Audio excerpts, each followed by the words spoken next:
اعوذ باللہ من الشیطان الرجیم بسم اللہ الرحمن الرحیم رب اشرح لی صدری ویسر لی امری واحلل عقدۃ من لسانی یفقہوا قولی صدق اللہ العظیم وصدق رسولہ النبی الکریم۔ اللہ تعالیٰ سے دعا ہے کہ اللہ تعالیٰ ہمیں ٹھیک طرح سے پڑھنے کے بعد عمل کرنے، اسلام کی، والدین کی اور اپنے ملک پاکستان کی خدمت کرنے کی توفیق عطا فرمائے۔ سورہ فاتحہ میں کچھ مضامین بیان کیے جاتے ہیں۔ مضامین کا مطلب یہ ہوتا ہے کہ اس میں ایک چیز یہ بیان کی، دوسری چیز یہ بیان کی، تیسری چیز یہ بیان کی، اس کو مضامین، مضمون کہتے ہیں۔ اس صورت میں اللہ تعالیٰ کی حمد و ثنا کے بیان ہے، اللہ تعالیٰ کے رب ہونے، اس کے رحمان اور رحیم ہونے، نیز مخلوق کے مرنے کے بعد دوبارہ زندہ کیے جانے اور قیامت کے دن ان کے اعمال کی جزا ملنے کا ذکر ہے۔ تیسرا ذکر اس میں صرف اللہ تعالیٰ کے عبادت کا مستحق ہونے اور اس کے حقیقی مددگار ہونے کا تذکرہ ہے۔ چوتھا مضمون اس کا یہ ہے کہ دعا کے آداب کا بیان اور اللہ تعالیٰ سے دین حق اور صراط مستقیم کی طرف ہدایت ملنے، نیک لوگوں کے حال سے موافقت اور گمراہوں سے اجتناب کرنے کی دعا مانگنے کی تعلیم ہے۔ چار مضامین ہیں اس میں۔ پہلی حمد و ثنا ہے، دوسرا مرنے کے بعد زندہ ہونے کا بیان ہے، اعمال کی جزا ملنے کا بیان ہے، تیسرا اللہ ہی عبادت کا مستحق ہے اور اسی کو ہی مددگار جاننا چاہیے، چوتھا مضمون اس میں یہ ہے کہ ہمیں جو صراط مستقیم پہ چلنے والے ہیں ان کی طرف ہدایت اور ان کے لیے دعا مانگنا اور گمراہوں سے اجتناب کرنے کی دعا مانگنے کی تعلیم ہے۔ ان چیزوں کا تفصیلی بیان انشاءاللہ العزیز ہم آگے پڑھیں گے، لیکن اس سے پہلے میں آپ کو ایک چھوٹی سی بات بتانا چاہوں، وہ یہ ہے کہ حضرت امیر المومنین حضرت علی کرم اللہ وجہ الکریم فرماتے ہیں کہ اگر میں چاہوں، حضرت امیر المومنین حضرت علی کرم اللہ وجہ الکریم فرماتے ہیں اگر میں چاہوں تو سورہ فاتحہ کی تفسیر سے 70 اونٹ بھروا دوں، 70 اونٹ بھروا دوں۔ تفسیر اس کی اتنی وسیع ہے اور ان کے علم کا عالم کچھ یوں سے ہے کہ میں نے پڑھا ایک جگہ، آپ نے فرمایا کہ پورے قرآن کا خلاصہ سورہ فاتحہ ہے، پورے قرآن کا خلاصہ سورہ فاتحہ ہے، اور سورہ فاتحہ کا خلاصہ بسم اللہ الرحمن الرحیم ہے، اور بسم اللہ الرحمن الرحیم کا خلاصہ با میں موجود ہے، اور آگے فرمایا انا نقطۃ البا، اور میں با کا نقطہ ہوں۔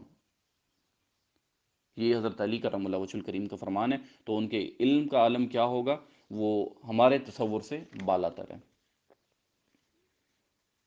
سورہ فاتحہ کے متعلق بہت سارے شرعی مسائل بھی ہیں۔ نماز میں سورہ فاتحہ جو ہم پڑھتے ہیں وہ واجب ہے۔ امام اور تنہا نماز پڑھنے والا اپنی زبان سے سورہ فاتحہ پڑھے گا، جبکہ مقتدی امام کے پیچھے خاموش رہے گا، اور جہری نماز میں اس کی قرات بھی سنے گا، اور اس کا یہی عمل پڑھنے کے حکم میں ہے۔ یہ ایک شرعی مسئلہ ہے کہ جب ہم باجماعت نماز ادا کرتے ہیں تو ہم جو امام صاحب پڑھ رہے ہوتے ہیں قرآن کریم میں کہ یہ سورہ فاتحہ پڑھتے ہیں ہر رکعت میں، تو جو مقتدی ہوتا ہے اس پہ یہ لازم ہوتا ہے کہ وہ ان کی تلاوت کو سماعت کرے۔ یہ اس کا شرعی مسئلہ ہے۔ اللہ تعالیٰ نے قرآن پاک میں تلاوت کے وقت مقتدی کو خاموش رہنے اور قرات کا سننے کا حکم دیتے ہوئے اللہ تعالیٰ نے ارشاد فرمایا وَإِذَا قُرِئَ الْقُرْآنُ فَاسْتَمِعُوا لَهُ وَأَنصِتُوا لَعَلَّكُمْ تُرْحَمُونَ، سورہ اعراف کی آیت نمبر 204 ہے۔ اور جب قرآن پڑھا جائے تو اسے غور سے سنو اور خاموش رہو تاکہ تم پر رحم کیا جائے۔ حضرت ابو موسیٰ اشعری رضی اللہ تعالیٰ عنہ روایت فرماتے ہیں حضور اقدس صلی اللہ تعالیٰ علیہ وسلم نے ارشاد فرمایا جب امام قرات کرے تو تم خاموش رہو۔ حضرت جابر بن عبداللہ رضی اللہ تعالیٰ عنہ سے روایت ہے نبی کریم صلی اللہ تعالیٰ علیہ وسلم نے ارشاد فرمایا جس شخص کا کوئی امام ہو تو امام کا پڑھنا ہی مقتدی کا پڑھنا ہے، امام کا پڑھنا ہی مقتدی کا پڑھنا ہے۔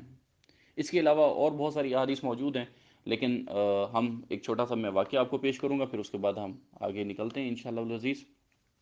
امام فخر الدین رازی رحمۃ اللہ تعالیٰ علیہ فرماتے ہیں کہ مدینہ منورہ کے چند علماء امام ابو حنیفہ، جہاں سے سلسلہ حنفیہ چلا ہے، امام ابو حنیفہ کے پاس اس غرض سے آئے کہ وہ امام کے پیچھے مقتدی کی قرات کرنے کے معاملے میں ان سے مناظرہ کریں۔ مناظرہ یہ چیز ہوتی ہے کہ آپ اپنی دلائل دیں، میں اپنے دلائل دیتا ہوں، اس کو کہتے ہیں مناظرہ۔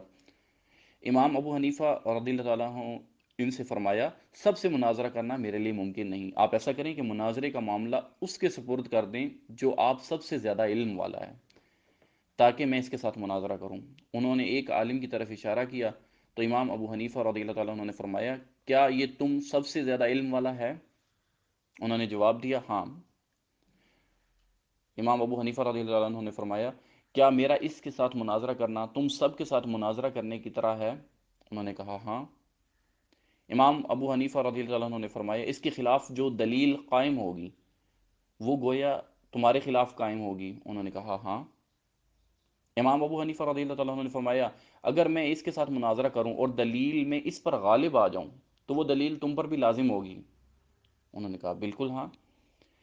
امام ابو حنیفہ رضی اللہ عنہ نے دریافت کیا وہ دلیل تم پر کیسے لازم ہوگی؟ انہوں نے جواب دیا اس لیے کہ ہم اسے اپنا امام بنانے پر راضی ہیں تو اس کی بات ہماری بات ہوگی۔ امام ابو حنیفہ رضی اللہ تعالیٰ عنہ نے فرمایا ہم بھی تو یہی کہتے ہیں کہ جب ہم نے ایک شخص کو نماز میں اپنا امام مان لیا تو اس کا قرات کرنا ہمارا قرات کرنا ہے اور وہ ہماری طرف سے نائب ہے۔ امام ابو حنیفہ رضی اللہ تعالیٰ عنہ کی یہ بات سن کر سب نے اقرار کر دیا کہ امام کے پیچھے مقتدی قرات نہیں کرے گا۔ یہ تفسیر کبیر میں یہ چیز موجود ہے اور حوالہ موجود ہے۔ اور نماز جنازہ کیونکہ ہمیں پڑھنی ہوتی ہے، جو مرد حضرات یہاں پہ موجود ہیں، نماز جنازہ میں خاص دعا یاد نہ ہو تو دعا کی نیت سے سورہ فاتحہ پڑھنا جائز ہے، جبکہ قرات کی نیت سے اسے پڑھنا جائز نہیں ہے۔ شروع کرتے ہیں جی اس کو۔ بسم اللہ الرحمن الرحیم، اللہ کے نام سے شروع جو نہایت مہربان رحمت والا ہے۔ بسم اللہ، اللہ کے نام سے۔ علامہ احمد ساوی رحمۃ اللہ تعالیٰ علیہ فرماتے ہیں قرآن مجید کی ابتدا بسم اللہ سے اس لیے کی گئی تاکہ اللہ تعالیٰ کے بندے اس کی پیروی کرتے ہوئے ہر اچھے کام کی ابتدا بسم اللہ سے کریں، اور حدیث پاک میں بھی اچھے اور اہم کام کی ابتدا بسم اللہ سے کرنے کی ترغیب دی گئی۔ اچھا یہاں پہ ایک نکتہ،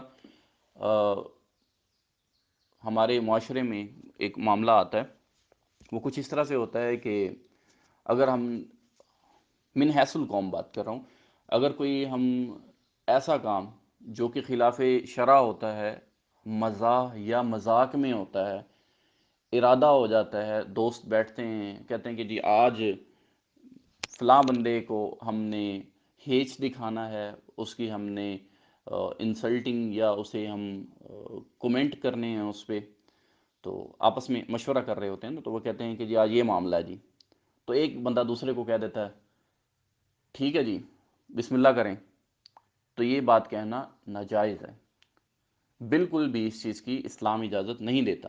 تو یہ ہوتا ہے معاشرے میں، ایکسپیرینس ہو سکتا ہے آپ نے کبھی دیکھا ہو یا نہ دیکھا ہو، البتہ میرے علم میں یہ چیز موجود ہے۔ حضرت ابو ہریرہ رضی اللہ تعالیٰ عنہ سے روایت ہے حضور پرنور صلی اللہ تعالیٰ علیہ وآلہ وسلم نے ارشاد فرمایا جس کام کی ابتدا بسم اللہ الرحمن الرحیم سے نہ کی گئی تو وہ ادھورا رہ جاتا ہے۔ پیچھے بھی ایک حدیث مبارکہ ہم نے جو پڑھی جس کا مفہوم کچھ یوں سے تھا کہ سورہ فاتحہ میں شفا ہے۔ حدیث مبارکہ کی جہاں پہ حدیث آ جاتی ہے تو جو میرے نبی کریم صلی اللہ تعالیٰ علیہ وآلہ وسلم نے ارشاد فرما دیا وہ ہو کر رہنی ہے بات، وہ اٹل فیصلہ ہے، اس پہ ہمارا ایمان یہ ہونا چاہیے جو آپ کے منہ سے بات نکلی وہ ہو کر رہنی، اور ہر حال میں ہو کر رہنی ہے، وہ کوئی دو رائے نہیں ہے۔ پچھلے دنوں میں ایک ویڈیو دیکھ رہا تھا اور اس ویڈیو میں یہ بیان کیا گیا تھا کہ انگلینڈ میں کچھ لوگ سائنٹسٹ جو بیٹھے ہوئے تھے تو انہوں نے کہا کہ نبی کریم صلی اللہ تعالیٰ علیہ وسلم کی ایک حدیث مبارکہ ہے کہ اگر کوئی بندہ یہ عمل کر لے اور اس کے بعد زہر بھی پی لے تو زہر اس پر اثر نہیں کرے گا، تو کیا ایسا ہے؟ انہوں نے کہا حدیث ہے تو حدیث پہ ہمارا ایمان ہے، بالکل ایسا ہی ہے۔ تو وہ جو سائنٹسٹ تھے انہوں نے کہا کہ ٹھیک ہے پھر یہ زہر ہے آپ پی کے دکھائیں۔ تو جو مسلمان وہاں پہ پارٹیسپینٹ تھے انہوں نے وہ زہر کی شیشی کھڑے ہوئے اور انہوں نے پی لی، پینے کے بعد ان کے پاس بیٹھے رہے، بیٹھ کے اپنا جو بھی پروسیڈنگ تھی ان کی میٹنگ کی وہ ہوتی رہی۔ تو تھوڑی دیر کے بعد ان میں سے ایک عیسائی نے یہ ان سے سوال کیا کہ مجھے یوں لگتا ہے کہ جو زہر ہے اس کا لیبارٹری ٹیسٹ ہونا چاہیے، کیونکہ آپ کو تو کچھ ہوا نہیں ہے، تو آپ نے فرمایا کہ ٹیسٹ لیبارٹری میں کیوں کروانا ہے، آپ خود ہی پی کے دیکھ لیں۔ تو بعد میں جب ٹیسٹ کیا گیا تو معلوم ہوا کہ وہ واقعی ہی بہت زہریلا زہر تھا یا جو بھی کیمیکل تھا، لیکن ان کا ایمان اور ان کا پیچھے تقوی بھی موجود ہوگا یقیناً، اور اس ایمان اور تقوی کی بنیاد پر انہوں نے وہ زہر پی لیا اور زہر نے ان پر اثر نہیں کیا۔ تو ہمارا اتنا ایمان ضرور ہونا چاہیے، اور وہ ایمان لانے کے لیے پہلے ہمیں متقی بھی ہونا پڑے گا۔ وہ ہم نے پچھلے لیکچر میں سنا تھا، ہدی للمتقین۔ تو وہ متقی جو لوگ ہیں اس کے لیے ہم شاید نہیں ڈسکس کیا، ہم نے پڑھا تھا الا ان اولیاء اللہ لا خوف علیہم ولا هم یحزنون الذین آمنوا وکانوا یتقون۔ اللہ تعالیٰ کے جو اولیاء کرام ہوتے ہیں ان کو نہ کوئی حزن ہوتا ہے، نہ کوئی ملال ہوتا ہے، لیکن وہ کون ہوتے ہیں؟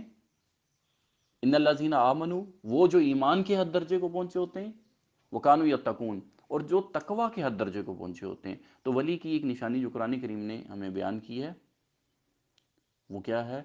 ایمان اور تقوی، دونوں چیزیں۔ تو تقوی بھی ضروری ہے۔ تقوی کو ہم انشاءاللہ جہاں وہ آیا کریمہ آئے گی انشاءاللہ وہاں پہ ہم اس کو ڈسکس کرنے کی کوشش کریں گے۔ لیکن ہمیں یہاں سے جو سبق حاصل ہوا وہ یہ ہوا کہ تمام مسلمانوں کو چاہیے کہ وہ ہر نیک اور جائز کام کی ابتدا بسم اللہ الرحمن الرحیم سے کریں، اور اس کی ہی بہت ساری برکت ہوتی ہے۔ الرحمن الرحیم، جو بہت مہربان رحمت والا ہے۔ امام فخر الدین رازی رحمۃ اللہ تعالیٰ علیہ فرماتے ہیں اللہ تعالیٰ نے اپنی ذات کو رحمان اور رحیم فرمایا، تو یہ اس کی شان سے بعید ہے کہ وہ رحم نہ فرمائے۔ اب ظاہر سی بات ہے اللہ تعالیٰ اپنے آپ کو رحمان بھی فرماتا ہے اور رحیم بھی فرماتا ہے، تو یہ ہو ہی نہیں سکتا کہ اللہ تعالیٰ رحم نہ فرمائے۔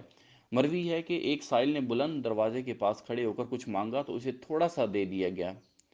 دوسرے دن وہ کلہاڑا لے کر آیا اور دروازے کو توڑنا شروع کر دیا۔ اسے کہا گیا تو ایسا کیوں کر رہا ہے؟ تو اس نے جواب دیا تو دروازے کو اپنی عطا کے لائق کر یا اپنی عطا کو دروازے کے لائق بنا۔